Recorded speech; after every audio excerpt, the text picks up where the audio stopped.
શરૂઆત કરીએ રૂપિયાના કારોબારથી તો ડોલરની સરખામણીએ આજે રૂપિયો થોડો ફ્લેટ ઓપનિંગ બતાવી રહ્યો છે। ગઈકાલના 84.69ના સ્તરની આસપાસ જ આજે આપણને રૂપિયો ખુલતો દેખાયો છે। જોકે ત્યાંથી સામાન્ય મજબૂતી આવી છે અને 84.67 ઉપર આપણે રૂપિયાને કારોબાર થતા જોઈ શકીએ છીએ।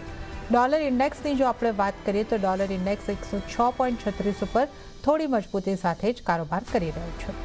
આપણી સાથે વધુ ચર્ચામાં જોડાઈ રહ્યા છે ટ્રેડબુલ સિક્યોરિટીઝના ભાવિક પટેલ।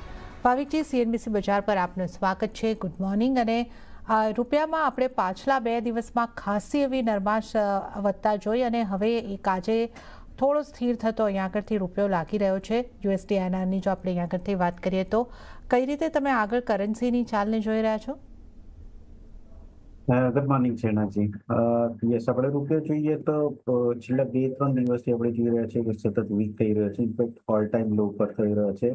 એના 2-3 કારણ છે। તો સૌથી પહેલા આપણે ઇન્ડિયાની વાત કરીએ તો આ વખતે જે અઠવાડિયે મેન્યુફેક્ચરિંગના ડેટા 8 મહિનાના લો ઉપર છે, એટલે એના લીધે ગ્રોથ જે આગળનું જે છે હવે દેખાઈ રહ્યું છે કે થોડુંક સ્લો ડાઉન થઈ રહ્યો છે, એની અસર થઈ છે। સેકન્ડ આપણે જોઈએ તો RBI તરફથી જે પોલિસી આવી રહી છે એ પણ હજી પણ દેખાઈ રહ્યું છે કે મે બી 2025 ના શરૂઆતના 2 થી 3 મહિના સુધીમાં દેખાઈ નથી રહ્યું કે લોકો રેટ કટ કરી શકે છે। તો એ પણ એક રૂપિયા માટે નેગેટિવ છે, કારણ કે હાલ તો ગ્રોથ આપણે જોઈ રહ્યા છે કે થોડુંક વીક થઈ રહ્યું છે, પણ તે છતાં પણ ઇન્ફ્લેશન હજી પણ થોડુંક વધારે છે, એટલે RBI અત્યારના ગ્રોથ રેટ કટ નથી કરતો અને એક ઇમ્પેક્ટ રૂપિયા ઉપર આવી રહ્યું છે। સેકન્ડ આપણે ડોલરની જોઈએ તો આ વીકમાં ડોલરની પણ મજબૂતી જોવા મળી હતી, અને 1-2 કારણ છે। એક તો આપણે જોયું કે યુરો જે છે એ ફ્રાન્સના અત્યારના થોડી જે રીતે ટ્રમ્પ સાહેબ ટેરિફની વાત કરી રહ્યા છે એના લીધે પણ ચાઇનીઝ યુએન વીક થઈ હતી અને એની સાથે રૂપિયો વીક થયો હતો, ડોલર સ્ટ્રેન્થ થયો હતો। તો આઈ થિંક મને લાગે છે કે આગળ જતા પણ રૂપિયો જે છે વીકનેસ જે છે કન્ટિન્યુડ રહેશે અને અહીંયાથી મને નથી લાગી રહ્યું કે કોઈ હાલમાં તેજી જોવા મળી શકે છે, unless and until RBI rate cut કરે છે, જે અત્યારના સંભાવના બહુ જ ઓછી છે। તો હું એક્સપેક્ટ કરી રહ્યો છું કે 84.85 થી 84.90 સુધીનું પણ લેવલ આપણને 1 થી 2 વીકમાં જોવા મળી શકે છે। હાલ અત્યારના 84.70ની આસપાસ બાય કરી શકાય છે। 27 ડિસેમ્બરના કોન્ટ્રાક્ટ 84.85ના ટાર્ગેટથી અને 84.65માં સ્ટોપ લોસ રાખી શકાય છે। ઓકે, તો અહીંયા આગળથી રૂપિયો હજી આપણને નરમાશ તરફ જ દેખાઈ રહ્યો છે। તો 84.85 થી 84.90 સુધીના 1 થી 2 વીકમાં આપણને લેવલ્સ જે છે તે રૂપિયાના આવતા દેખાઈ શકે છે। તો આપણે ખાસ કરીને USD INRની અહીંયા આગળથી વાત કરી અને એના પર અસર કરતા પરિબળોની પણ વાત કરી। હવે આપણે ક્રૂડના કારોબાર પર નજર કરી લઈશું। તો ક્રૂડમાં ગઈકાલે 2%ની તેજી આવી હતી અને તેજી બાદ બ્રેન્ટના ભાવ $74 પાર પણ પહોંચતા દેખાયા હતા। ગઈકાલે US દ્વારા ઈરાનની 35 જેટલી કંપની અને સંસ્થાઓ પર તેમજ તેમના વાહનો પર પ્રતિબંધ મૂકવામાં આવ્યા, જેના કારણે ફરી એક વખત ક્રૂડમાં ઉછાળો આવ્યો છે। બજારની નજર હવે કાલે ઓપેક અને સાથી દેશોની મળનારી બેઠક ઉપર પણ છે, જેમાં મોટા ભાગે ઉત્પાદનમાં વધારો જે છે એને લંબાવાઈ શકે છે। લગભગ 3-1 મહિના માટે આવા એક અનુમાન બનતા દેખાઈ રહ્યા છે। તો ઓવરઓલ અત્યારે આપણે જોઈએ તો પોઝિટિવિટી સાથે કારોબાર, 0.5%ની મજબૂતી આપણે જોઈ શકીએ છીએ। બ્રેન્ટ પર હોય, નાઇમેક્સ પર હોય તો બ્રેન્ટમાં 73.81, નાઇમેક્સ 70.11 અને 5,943 પર MCX ક્રૂડને આપણે જોઈ રહ્યા છે। ભાવિકજી, ક્રૂડને તમે અહીંયા આગળથી કઈ રીતે જોઈ રહ્યા છો? જે રીતે US દ્વારા ઈરાન પર ઘણા બધા અહીંયા આગળથી પ્રતિબંધ લાદવામાં આવ્યા છે ત્યાંના વાહનો અને સંસ્થાઓ ઉપર, અને હવે ઓપેક પ્લસની મીટિંગ ઉપર પણ નજર છે, તો કઈ રીતના મૂવ્સ હવે આપણને અહીંયા આગળથી દેખાઈ શકે ક્રૂડમાં? I think limited upside move જોવા મળી શકે છે। સૌથી પહેલા જે આપણે જોયું કે યુએસની સેક્રેટરી ટ્રેઝરી છે એ લોકો ઈરાનના 35 જે એન્ટિટીઝ છે એ લોકો પર સેન્કશન મૂક્યા છે, અને આ એ જ એન્ટિટીઝ છે, વ્હીકલ્સ જે છે જે સરકમવન્ટ કરી રહ્યો હતો અને ઈરાનનો ઓઇલ જે છે ચાઇનાને દઈ રહ્યો હતો, અને આઈ થિંક લિમિટેડ અપસાઇડ જ જોવા મળી શકે છે જે આપણે જોવા મળ્યું છે। અને સેકન્ડ એ છે કે કાલે જે ઓપેક પ્લસની બેઠક છે એમાં પણ માર્કેટે ડિસ્કાઉન્ટ કરી ચૂક્યું છે, એટલે કે ગઈકાલે આપણને નિયરલી 2%ની એક રેલી જોવા મળી હતી કે હવે આગળથી 3 મહિનાથી 6 મહિના જે છે ત્યાં સુધી પ્રોડક્શન લોકો વધારવાના નથી।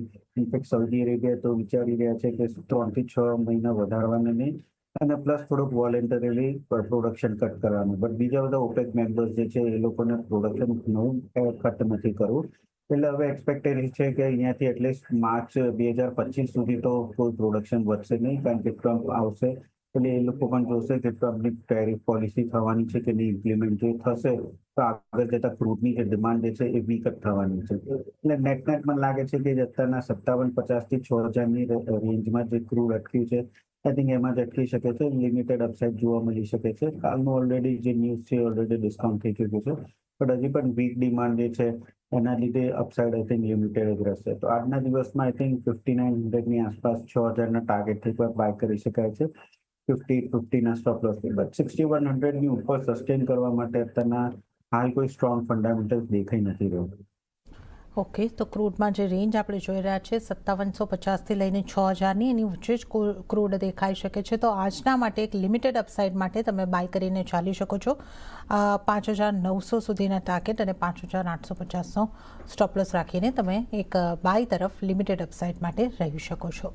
તો આપણે ક્રૂડની વાત કરી અને હવે જો આપણે નેચરલ ગેસના કારોબાર ઉપર પણ નજર કરી લઈએ. નેચરલ ગેસની અંદર આજે આપણને ફ્લેટિશ કામકાજ થતું દેખાઈ રહ્યું છે અને જો આપણે નજર કરી લઈએ લેવલ્સ ઉપર કઈ રીતનો નેચરલ ગેસની અંદર કારોબાર છે, લગભગ 259 પર 0.04%, એક હલકો ફ્લેટ ટુ પોઝિટિવ જેને આપણે અહીંયા આગળથી કહી શકીએ. આ નેચરલ ગેસમાં આપની કઈ રીતની સલાહ રહેશે ભાવિકજી? નેચરલ ગેસમાં આપણે 300 થી 257 સુધીની એક ડાઉનસાઇડ જોવા મળી છે. એનો એક બે કારણ છે. એક તો આપણે જોઈએ કે અત્યારના યુએસની ઇન્વેન્ટરી જે છે એ હાલ અત્યારના 5 વર્ષના એવરેજમાં 6%થી વધારે છે. અને ડિસ્પાઇટ આપણે જોયું કે ફેબ્રુઆરીથી ડિસેમ્બર સુધીનું જે પ્રોડક્શન હતું એ ગત વર્ષ કરતાં ઓછું હતું, કારણ કે આ વખતે સ્ટાર્ટિંગ ઓફ ધ યર જ ઇન્વેન્ટરી વધારે હતી. એટલે ઘણી બધી યુએસની શેલ કંપનીઝ છે લોકોએ વોલન્ટરી પ્રોડક્શન ઓછું કર્યું હતું, પણ તે છતાં પણ અત્યારની ઇન્વેન્ટરી જોઈએ તો એ વધારે છે લાસ્ટ યર કરતાં. સેકન્ડ આપણે જોઈએ તો અત્યારના હજી પણ જે વેધર સિઝન જે ફોરકાસ્ટ થઈ રહ્યો છે તો ઠંડી એટલી દેખાઈ નથી રહી, એટલે એના લીધે ડિમાન્ડ નથી આવી, સપ્લાય વધારે છે એટલે એના લીધે પ્રાઇસીસ નીચે જોવા મળી છે. પણ પ્રીવિયસલી પણ આપણે જોયું હતું કે 260 to 255ની આસપાસ ઓક્ટોબરમાં ત્યાં એક સપોર્ટ જરૂરથી જોવા મળ્યો હતો, ત્યાંથી થોડીક બાઉન્સ બેક જોવા મળ્યું છે. તો આલ્રેડી આટલી કરેક્શન પછી મને નથી લાગતું કે અહીંયાથી હવે નવી શોર્ટ પોઝિશન બનાવાય, બટ આઈ થિંક અહીંયાથી એકવાર બાયની ઓપોર્ચ્યુનિટી જરૂરથી જોવા મળી રહી છે, બાય રહી શકાય છે. તો કરંટ માર્કેટ પ્રાઇસથી હું બાયની રિકમેન્ડેશન આપીશ. 3 થી 4 દિવસ માટેનો ટાર્ગેટ હશે 270નો અને 252નો સ્ટોપ લોસ રાખી શકાય છે. ઓકે, તો 3 થી 4 દિવસમાં 270 સુધીના ટાર્ગેટને માટે તમે નેચરલ ગેસની અંદર ખરીદારી કરીને ચાલી શકો છો. તો આ સલાહ નેચરલ ગેસ ઉપર બનતી દેખાઈ રહી છે. તો આપણે અહીં આગળ ક્રૂડ નેચરલ ગેસની ચર્ચા કરી, એનર્જી પેકની ચર્ચા કરી અને સાથે જ હાલ સમય થઈ રહ્યો છે કે બ્રેક લેવાનો. લઈશું બ્રેક અને બ્રેક બાદ આપણે સોના ચાંદી તેમજ અન્ય કોમોડિટીઝની ચર્ચા સાથે આ શોમાં આગળ વધીશું.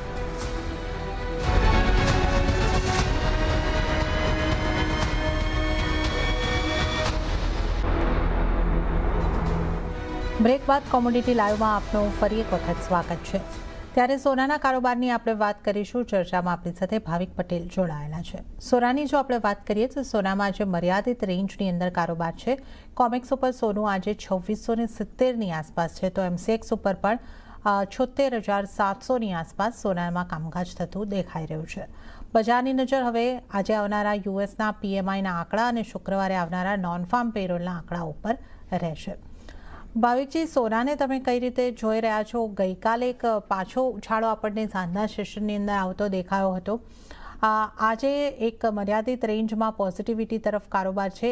આગળ આપ સોના ઉપર કયા પરિબળોની અસર જોઈ રહ્યા છો અને કઈ રીતનો મૂવ્સ દેખાઈ શકે, કેવી સ્ટ્રેટેજી રાખવી જોઈએ? આઈ થિંક આ વીક હવે આવતા ટાઈમમાં એટલીસ્ટ થોડીક વોલેટિલિટી બધી વધી શકે છે. છેલ્લા 5 દિવસમાં આપણે જોઈએ તો બહુ સીમિત દાયરામાં સોનું ચાલી રહ્યું છે. 76 થી 77,200 400 પોઈન્ટની રેન્જમાં. અને આ વખતે જેમ તમે કીધું પીએમઆઈના ડેટા છે, પછી નોન ફાર્મ પેરોલના ડેટા છે, ફેડની જે સ્ટેટમેન્ટ આવવાનું છે, એટલે એ બધા પરિબળોથી મને લાગી રહ્યું છે કે થોડીક ગોલ્ડની મુવમેન્ટ આવી શકે છે. બટ ઓવરઓલ આઈ થિંક હજી પણ મને લાગે છે કે જે કરેક્શન થવાનું હતું મેજર એ થઈ ચૂક્યું છે અને અહીંયાથી હવે કોન્સોલિડેટ પેસ બનાવી રહ્યું છે. આગળ જતા થોડીક હજી પણ તેજી જોવા મળી શકે છે. ઓલ્ધો જાન્યુઆરીમાં આપણને મે બી વધારે વોલેટિલિટી જોવા મળશે, કારણ કે જ્યારે ટ્રમ્પ આવશે પછી એની શું પોલિસી હશે એના ઉપર ખાસ કરીને ગોલ્ડની ઇમ્પેક્ટ થશે. કારણ કે જો પ્રોટેક્શનિસ્ટ પોલિસી રહેવાની છે તો ડેફિનેટલી ડોલર જે છે સ્ટ્રોંગ થઈ શકે છે અને ગોલ્ડમાં થોડુંક વીકનેસ જોવા મળી શકે છે.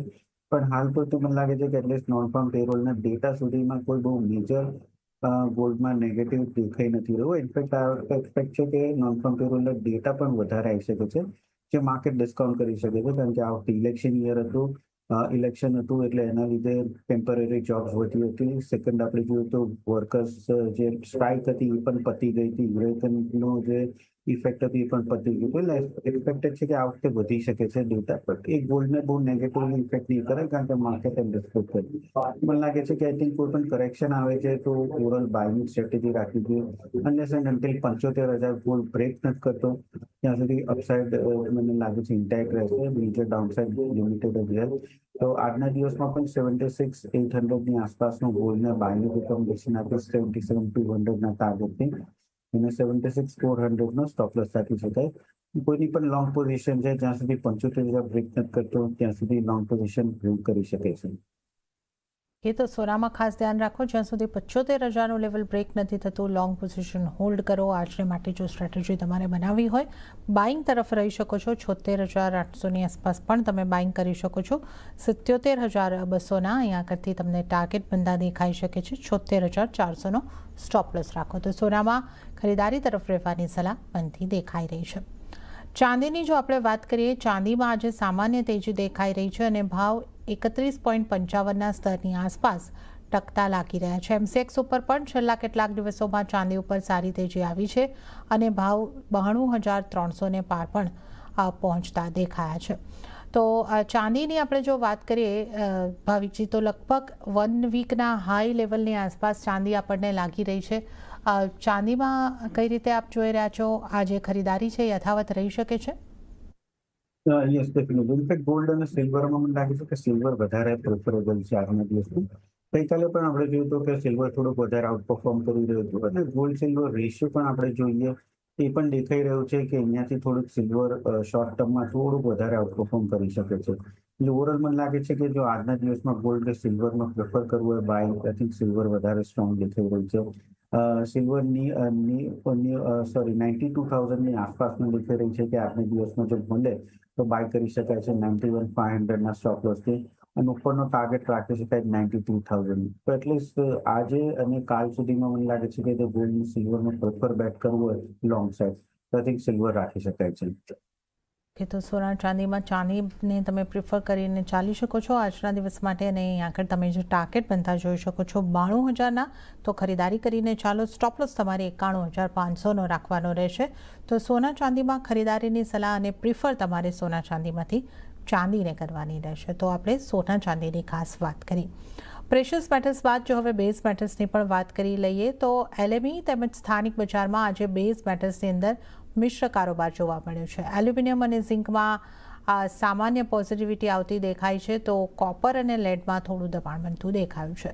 ગઈકાલે કોપરમાં 2 સપ્તાહના ઉપલા સ્તર જોવા મળ્યા હતા, જ્યાંથી આજે સામાન્ય નફા વસૂલી આવતી જોવા મળી છે. ખાસ કરીને ડોલર ઇન્ડેક્સમાં સ્થિરતા આવી છે અને ચીન સતત બીજા મહિને ઉત્પાદનમાં વધારો નોંધાવી રહ્યું છે, તો આની પણ એક ઇમ્પેક્ટ જે છે એ મેટલ્સના કારોબાર ઉપર દેખાઈ રહી છે.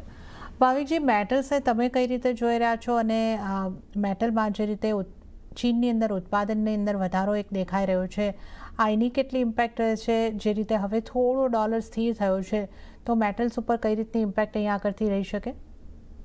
આઈ થિંક જાન્યુઆરી પછી વધારે ક્લિયર પિક્ચર આવશે કે ચાઇનાના જે ડેટા આવ્યા છે એ કરેક્ટ છે કે નહીં, કારણ કે હાલ અત્યારે આપણે જોઈએ તો ઘણી બધી યુએસની કંપનીઝ છે, તો એ લોકો એક્સપેક્ટ કરી રહી છે કે ટ્રમ્પ સાહેબ આવશે અને 10% ટેરિફ રાખશે તો ચાઇનાથી જે ઇમ્પોર્ટ થઈ રહ્યો છે તે એના ઉપર વધારે એક્સપેન્સિવ થઈ જશે. એટલે અત્યારે આપણે જોઈ રહ્યા છે ફ્રન્ટ લોડ કે ઘણી બધી કંપનીઝ છે એ ચાઇના તરફથી ત્યાંથી ઇમ્પોર્ટ કરી રહી છે ટેરિફ્સ આવેથી પહેલા. એટલે એની ઇફેક્ટ આપણે જોઈ રહ્યા છે ચાઇનામાં કે જે ઇન્ડસ્ટ્રીયલ પ્રોડક્શનનો ડેટા વધારે આવ્યો છે. ઇનફેક્ટ પેન્ડેમિક પછી અત્યારના સૌથી વધારે કાર્ગો જે શિપિંગ થઈ રહ્યું છે એ ચાઇના તરફથી થઈ રહ્યું છે. એટલે આઈ થિંક આ ઇફેક્ટ આપણને જાન્યુઆરી પછી થોડી ઓછી જોવા મળી શકશે કે જ્યારે ટેરિફ જે થશે ઇમ્પ્લિમેન્ટ થશે. એટલે હાલ અત્યારના ક્લિયર પિક્ચર નથી દેખાઈ રહ્યું. એક શોર્ટ ટર્મ સ્પાઇક જરૂરથી છે. બીજી વાત કરીએ તો આઈ થિંક કોપર, એલ્યુમિનિયમ અને ઝિંકમાં ઝિંક હતું એમાં આપણે જોઈ રહ્યું હતું કે એક મોટી કંપની એલએમઈ પાસે એ લોકો ઇન્વેન્ટરી ઓછી થઈ રહી છે, એટલે ઝિંક ટોટલી આઉટ પરફોર્મ કર્યું હતું. એલ્યુમિનિયમમાં જોઈએ તો ચાઇનાએ જે એક્સપોર્ટ રિબેટ છે એ કેન્સલ કર્યું હતું, એટલે એના લીધે એલ્યુમિનિયમમાં તેજી જોવા મળી હતી. બટ કોપર એક વસ્તુ હતું કે જેમાં આપણને આ બે મેટલ્સની કમ્પેરેટિવલી તેજી જોવા નથી મળી રહી. ખાસા ટાઈમથી 802 થી 812 રેન્જમાં જઈ રહ્યું હતું. અને ગઈકાલે આપણે જોયું કે 814 ઉપર જે બ્રેકઆઉટ આવ્યો છે 827 સુધી જોવા મળી રહ્યું છે. તો ક્લિયરલી મને લાગી રહ્યું છે કે હવે જે કોપર છે એ થોડુંક કેચઅપ જરૂરથી કરશે. એલ્યુમિનિયમ અને ઝિંક એ પોઝિટિવ છે, બટ અહીંયાથી મને શોર્ટ ટર્મમાં વધારે અપસાઇડ કોપરનું દેખાઈ રહ્યું છે ક્લિયરલી. તો કોપર મારી ટોપ પિક રહેશે. કરંટ માર્કેટ પ્રાઇસથી હું બાયની રિકમેન્ડેશન આપીશ. 3 થી 4 દિવસ માટે 830 નો ટાર્ગેટ રાખી શકાય છે અને 812 નો સ્ટોપ લોસ રાખી શકાય છે. ઓકે, તો કોપરમાં ખરીદારીની સલાહ અહીંયા કરતી બનતી દેખાઈ રહી છે. ખાસ આ જે લેવલ્સ જણાવવામાં આવ્યા છે ભાવિકજી દ્વારા, એનો ખ્યાલ રાખીને તમે કોપરની અંદર બાઇંગ કરીને ચાલો. તો આ આપણે મેટલ્સની પણ ખાસ વાત કરી છે. અને હવે આપણે આગળ વધીએ નોન એગ્રી કોમોડિટીઝથી અને એગ્રી કોમોડિટીઝના કારોબાર ઉપર નજર કરી લઈએ. પાછલા 2 સપ્તાહમાં મસાલા પેકમાં અને ખાસ કરીને આપણે જો જોઈએ તો હળદરમાં અને ધાણાની અંદર ખાસી વેચવાલી આવતી દેખાય છે. હળદરની જો આપણે અહીંયા આગળથી વાત કરીએ તો જે રીતે હું આપને જણાવી રહી હતી, 2 સપ્તાહમાં મોટો ઘટાડો. હળદરમાં લગભગ 8% 2 સપ્તાહના સમયગાળામાં ઘટાડો છે અને ધાણામાં 1.5% જેવો ઘટાડો આવ્યો છે. આજે પણ નરમાશ તરફનો જ કારોબાર છે. ભાવિકજી, આ પાછલા 2 સપ્તાહમાં જે આ મસાલા પેકની અંદર ઘટાડા તરફીનો માહોલ બનતો દેખાઈ રહ્યો છે, શું રીઝન્સ તમે જોઈ રહ્યા છો અને આગળ કઈ રીતની સ્થિતિ દેખાઈ શકે? આઈ થિંક થોડુંક ડિમાન્ડ કન્સર્ન થઈ શકે છે, કેમ કે આ વખતે આપણે જોયું કે જે વિન્ટર ઓનસેટ છે એ થોડુંક લેટ આવ્યો છે. એના લીધે જે સોઈંગના આંકડા છે એ પણ ઓછા છે ગત વર્ષની કમ્પેરિઝનમાં, કારણ કે સોઈંગ લેટ સ્ટાર્ટ થયું છે. અને એક્સપેક્ટેશન છે કે આ ડિસેમ્બર 15 સુધીમાં જીરાનું સોઈંગ થઈ શકે છે, એટલે ડિસેમ્બર 15 પછી થોડુંક વધારે આઈડિયા આવી શકે છે. અને એ પણ છે કે જે ફેબ્રુઆરી માર્ચમાં માલ આવતો તો મે બી થોડુંક ડિલે થઈ શકે છે. એટલે હાલ અત્યારના જે થોડુંક કરેક્શન દેખાઈ રહ્યું છે એ ડિમાન્ડ સાઈડનું છે, કારણ કે ડિમાન્ડ જે છે વેડિંગ સિઝન સ્ટાર્ટ થઈ ગઈ છે, તે છતાં પણ કોઈ મેજર ડિમાન્ડ દેખાઈ નથી રહી. બટ મને અહીંયાથી નથી લાગતું કે સ્પાઇસ કોમ્પ્લેક્સમાં આપણને બહુ મોટી વીકનેસ જોવા મળે, ખાસ કરીને જીરા અને ધાણામાં. તો જે ધાણામાં આપણે જોઈ રહ્યા છે કે 2 વર્ષનું જે કેરી ફોરવર્ડ સ્ટોક છે એ પણ બહુ ઓછું થઈ ગયું છે. એમાં પણ જે સોઈંગ જે છે લેટ થયું છે, એટલે કમ્પેરેટિવલી લાસ્ટ યર કરતા અત્યારના ઓછું છે. એટલે આઈ થિંક જીરા અને ધાણા જે છે એ બે મને સારો દેખાઈ રહ્યો છે. હળદરની વાત કરીએ તો આઈ થિંક હળદરમાં અપસાઇડ થોડુંક લિમિટેડ રહેશે, કારણ કે આવતે સોઈંગ ફિગર વધારે છે, એટલે ફેબ્રુઆરી માર્ચમાં નવો માલ આવવાનું સ્ટાર્ટ થશે, એક સેલિંગ પ્રેશર જરૂરથી જોવા મળી શકે. તો જીરામાં સૌથી પહેલા આઈ થિંક 24,000ની આસપાસ હું બાયની રિકમેન્ડેશન આપીશ 25,500 ટાર્ગેટથી, અને સ્ટોપ લોસ રાખી શકાય 23,500. અને ધનિયામાં મને દેખાઈ રહ્યું છે કે અહીંયાથી પણ બાય કરી શકાય છે કરંટ માર્કેટ પ્રાઇસથી 8,000ના ટાર્ગેટથી 7,650નો સ્ટોપ લોસ રાખી શકાય છે. અને હળદરને અત્યારના એવોઇડ કરવું જોઈએ.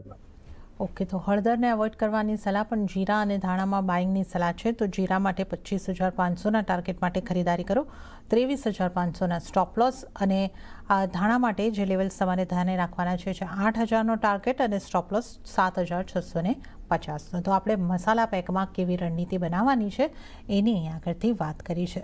હવે જો ગુવાર પેક ઉપર પણ નજર કરી લઈએ. ગુવાર પેકમાં આજના દિવસમાં તો ખરીદારી દેખાઈ રહી છે. ગુવાર કમ 0.60%ની આસપાસની ખરીદારી અને ગુવાર સીડમાં 0.27%ની આસપાસની ખરીદારી દેખાઈ રહી છે. ગુવાર પેક પર આપની કઈ રીતની સલાહ રહેશે ભાવિકજી? ગુવાર પેકમાં હવે આપણે જોઈ રહ્યા છે કે સપોર્ટની નજીક જ છે 5,000 આસપાસ અને 10,000 ગમની આસપાસ. તો અહીંયાથી હવે શોર્ટ સેલિંગ દેખાઈ નથી રહ્યું. અપસાઇડ હજી પણ લિમિટેડ લાગી રહ્યું છે, કારણ કે ખાસ કોઈ ડિમાન્ડ દેખાઈ નથી રહી. હાલાકી જે અરાઇવલ જે છે એ પતી ગયું છે, અને હવે મને લાગી રહ્યું છે કે પ્રાઇસીસ છે જે અહીંયા જ કોન્સોલિડેટ થશે 5,000થી 5300 અને 10,000થી 10,600 ગુવાર ગમમાં. તો અહીંયા જ કરંટ માર્કેટ પ્રાઇસથી જ આજના દિવસમાં થોડીક તેજી જોવા મળી રહી છે. ગુવાર સીડની બાય કરી શકાય છે 5200ના ટાર્ગેટથી અને 5100નો સ્ટોપ લોસ. અને સેમ વે ગમની વાત કરીએ તો 10,100ની આસપાસ બાય કરી શકાય 10,300ના ટાર્ગેટથી અને 10,000નો સ્ટોપ લોસ રાખી શકાય છે. ઓકે, તો ગુવાર કમ ગુવાર સીડમાં ખરીદારી કરવાની સલાહ. સીડ માટે 5200ના ટાર્ગેટ અને 5100નો સ્ટોપ લોસ, અને ગમને માટે 10,300 નો ટાર્ગેટ અને 10,000નો સ્ટોપ લોસ તમારે ખ્યાલે રાખવાનો રહેશે. તો ગુવાર પેકમાં પણ ખરીદારી કરીને ચાલી શકો છો. હવે જો કોકુડની પણ આપણે સાથે જ વાત કરી લઈએ તો કોકુડમાં પણ હલકી ખરીદારી દેખાઈ રહી છે. 2667ની આસપાસ આપણે કપાસિયા ખોળમાં આજે આપણે ટ્રેડિંગ ચાલતું જોઈ રહ્યા છે. અહીંયા આપની કઈ રીતની સલાહ રહેશે? કપાસની ફોર્મમાં અત્યારના હજી પણ મને અપસાઇડ થોડુંક લિમિટેડ દેખાઈ રહ્યું છે. આઈ થિંક 2650 થી 2600 જે છે એ પહેલા પણ આપણે જોયું હતું ઓગસ્ટ જુલાઈમાં કે ત્યાંથી જ એક સપોર્ટ બની રહ્યો છે.